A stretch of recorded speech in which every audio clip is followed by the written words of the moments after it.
नमस्कार मित्रांनो, मी गणेश मानकर. इग्नाइट अकॅडमीच्या या प्लॅटफॉर्मवर मी तुम्हा सर्वांचे स्वागत करतो. तर मेकॅनिकल उमेदवारांसाठी एक नवीन जाहिरात जी आहे तर ती आलेली बघा 10 डिसेंबर 2025 रोजी ही जाहिरात आलेली आहे. पण या जाहिरातीत काही कमीच उमेदवार जे आहेत तर ते अप्लाय करू शकतात. तर कोणते कोणते कॅटेगरीचे उमेदवार आहेत ते अप्लाय करू शकतात, त्यासोबतच याच्यासाठी पात्रता काय लागते या सगळ्या काही गोष्टी आपण आजच्या या व्हिडिओमध्ये पाहणार आहोत. म्हणून तुम्ही हा व्हिडिओ शेवटपर्यंत पूर्ण बघायचा आहे. बघा, उप अभियंता म्हणजे डेप्युटी इंजिनियरची पोस्ट आहे मित्रांनो, मेकॅनिकलची, यांत्रिकी म्हणजे मेकॅनिकल, महाराष्ट्र यांत्रिकी अभियांत्रिकी सेवा गट अ. लक्षात घ्या. तर याचं एक शुद्धीपत्रक आलेलं आहे मित्रांनो. याची जाहिरात ऑलरेडी आलेली होती. कधी आलेली होती तुम्हाला विश्वास वाटणार नाही, 16 नोव्हेंबर 2022 ला ही जाहिरात आलेली. फार जुन्या काळातली ही जाहिरात होती आणि त्याच्या संबंधीचं शुद्धीपत्रक आता आलेलं आहे. म्हणजे अजून एक्झाम झालेली आहे का? नाही, अजून एक्झाम त्याची झालेली नाही. ओके, तर ही जाहिरात तुम्हाला दाखवतो वाटल्यास. बघा, ही जाहिरात आलेली होती उप अभियंता या पदाची. बघा, इथं 10 पदं जे आहेत तर ते आपल्याला इथं दिसतात. ओके, तर हे 10 पदं या पद्धतीने दिसत होती. पण याच्या ह्या जो आरक्षणाचा क्रायटेरिया आहे ना, याच्यामध्ये काय झालं मित्रांनो, तुम्ही पाहिलं असेल की एससीबीसी नावाचं नवीन आरक्षण आलं.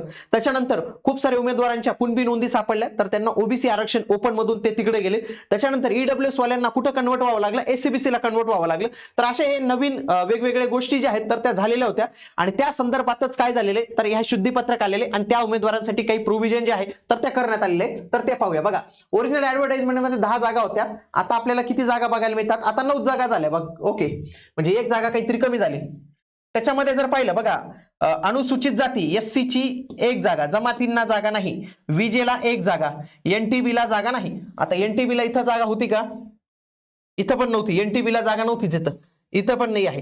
त्याच्यानंतर एनटीसी ला 1 जागा जी आहे तर ती तयार झालेली. आधी होती का? बघा, एनटीसी ला जागा नव्हती आधी, आता एनटीसी ला 1 जागा आलेली. त्याच्यानंतर एसबीसी ला जागा नव्हती, ओबीसीच्या 3 जागा होत्या, एसीबीसी ला 1 जागा आली, ईडब्ल्यूएस ला 1 जागा आली आणि त्याच्यानंतर ओपनला इथं 1 जागा, अशा 9 जागा. आणि जर ओरिजिनल ऍडव्हर्टाइजमेंट पाहिली तर त्याच्यामध्ये ईडब्ल्यूएस नव्हतं, तर ईडब्ल्यूएस होतं, आर्थिक दृष्ट्या मागास होतं, तेव्हा 1 जागा ओबीसीची इथं 1, बाकी ज्या आहेत तर त्या ओपनच्या जागा जास्त होत्या मित्रांनो. इथं आता ओपनच्या जागा कमी झालेल्या आहेत आणि त्या जागा इथं ऍडजस्ट झालेल्या आहेत आणि 1 जागा कमी इथं जे आहे तर ते झालेले. एवढा बदल काय झालेले पदसंख्येच्या बाबतचा पहिला बदल.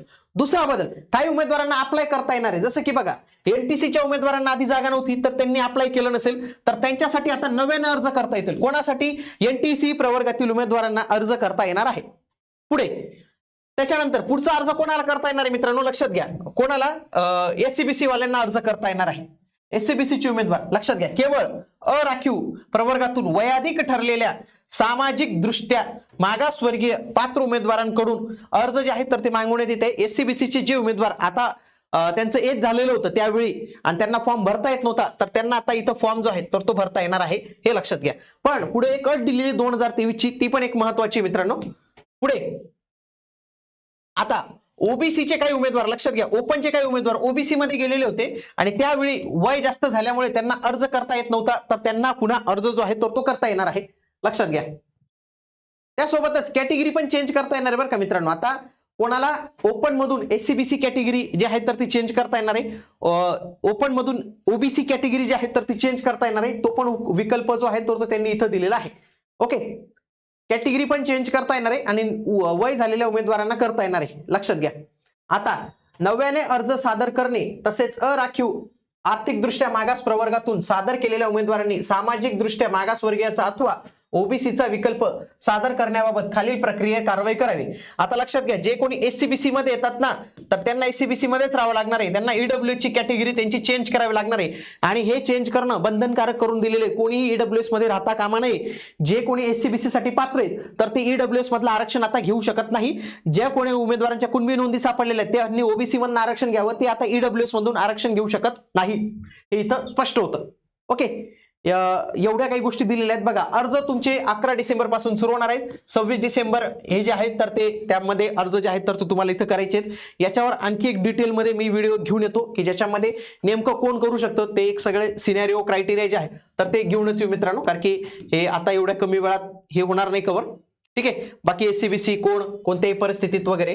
पुढे त्यांनी एक गोष्ट सांगितलेली की काय, उपअभियंता या पदासाठी कमाल वयोमर्यादा गणनेचा दिनांक 1 मार्च 2023 रोजी आणि शैक्षणिक अर्हता गणण्याचा दिनांक 8 डिसेंबर 2022 मूळ जाहिरातीस अर्ज स्वीकारण्याचा अंतिम दिनांक याच्यानुसार जो आहे तर तो असणार आहे. कमाल वयोमर्यादा गणण्याचा दिनांक शैक्षणिक अर्हता तसेच अनुभव गणण्याचा कालावधी हा मूळ जाहिरातींमध्ये दिलेल्या दिनांकानुसारच जे आहे तर तो गणण्यात येईल. त्यावेळी जी तारीख दिलेली होती तर त्या तारीखनुसारच तुमचा अनुभव वगैरे कन्सिडर करता येतील. आता त्या तारखेनंतर एखाद्याचा जर अनुभव पूर्ण होत असेल तर त्याच्या संदर्भात इथं जो आहे तर तो त्यांना अर्ज जो आहे तर तो करताना प्रॉब्लेम येईल.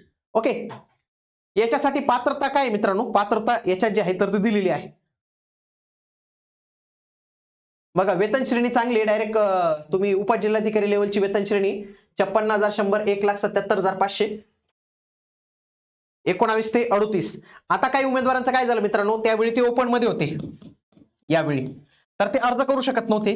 पण कॅटेगरीनुसार 43 वर्षापर्यंत करू शकतो ना, तर त्यांना ओपन झालेले, कळालं का तुम्हाला, तर त्यांना इथं ओपन जे आहे तर ते झालेले. काय पाहिजे, मेकॅनिकल मधील डिग्री पाहिजे. झालं. पुढचा 3 वर्षाचा अनुभव पाहिजे. किती? 3 वर्षाचा अनुभव पाहिजे. पण कुठे, लक्षात घ्या, डिझाईन, कन्स्ट्रक्शन, मेंटेनन्स मधला कशाचा, मेकॅनिकल वर्कशॉप, कोणाच्या अंडरचा, इरिगेशन डिपार्टमेंटच्या, पीडब्ल्यूडीच्या. त्याच्यानंतर इंजिनिअरिंग सर्व्हिसेस, कुठल्याही डिपार्टमेंटच्या इंजिनिअरिंग सर्व्हिसेस किंवा कुठल्याही organisation in the field of manufacturing gates and hoist of for irrigation work. Irrigation work साठी जे आहे तर ते असणार आहे. तर हा अनुभव जो आहे तर तो इथं कंपल्सरी त्यांनी जो आहे तर तो इथं केलेला आहे आणि त्याच्यासाठी जो आहे तर तो इथं फॉर्म भरला जाणार आहे. बघा, अनुभव इथं त्यांनी जो आहे तर तो मागितलेला आहे. अँड म्हटलेले, डिझायरेबलने म्हटलेले, तर ते करू शकतात. ठीक आहे.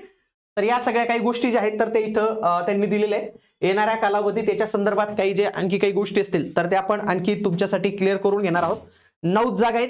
जे कोणी पात्र असतील तर ते अर्ज करू शकतात. आता याची परीक्षा आता 2022 ची होती, त्याचं शुद्धीपत्रक आता आलं, म्हणजे त्याची परीक्षा कधी होईल काही अजून काही गॅरंटी जी आहे तर ते देऊ शकत नाही. आणखी काही अपडेट आली तुमच्यासाठी घेऊन येऊ. भेटूया पुढील व्हिडिओमध्ये. तोपर्यंत जय हिंद, जय महाराष्ट्र, धन्यवाद.